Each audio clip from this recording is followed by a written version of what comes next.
মার্কিন president Donald ট্রাম্পের ভারত থেকে আমদানি করা পণ্যের ওপর ৫০% শুল্ক আরোপের সিদ্ধান্ত ভারতের অর্থনীতিতে বড় ধরনের প্রভাব ফেলবে বলে মনে করছেন বিশ্লেষকরা। এই উচ্চ শুল্ক ভারতের উৎপাদন খাতকে দুর্বল করে দিতে পারে এবং অর্থনৈতিক প্রবৃদ্ধি কমিয়ে দিতে পারে। বিশেষ করে ভারতের রত্ন, গহনা, বস্ত্র এবং গাড়ির যন্ত্রাংশ শিল্পে এর মারাত্মক প্রভাব পড়তে পারে।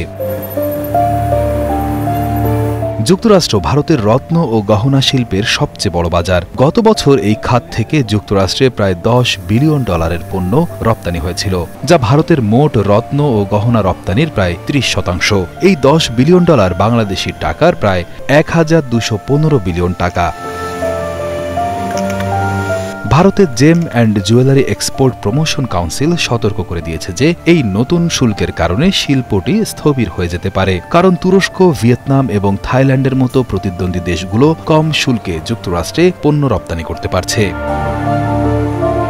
ট্রাম্পের অতিরিক্ত ২৫% শুল্ক ঘোষণার পর থেকেই ভারতের বস্ত্রশিল্পে গ্রাহকদের মধ্যে আতঙ্ক ছড়িয়ে পড়েছে।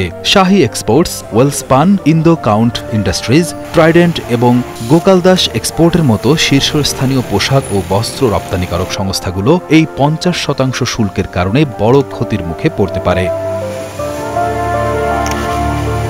ভারতের গাড়ির যন্ত্রাংশ শিল্প গত কয়েক বছরে দ্রুত উন্নতি করেছে এবং এটি এমন একটি শিল্প যেখানে ভারত বাণিজ্য উদ্বৃত্ত অর্জন করে। যুক্তরাষ্ট্র এই শিল্পেরও সবচেয়ে বড় রপ্তানি বাজার, যা ভারতের মোট বৈশ্বিক বাণিজ্যের প্রায় ১/৩ ২০২৪ সালে ভারত যুক্তরাষ্ট্রে $৬.৬ বিলিয়ন গাড়ির যন্ত্রাংশ রপ্তানি করেছিল।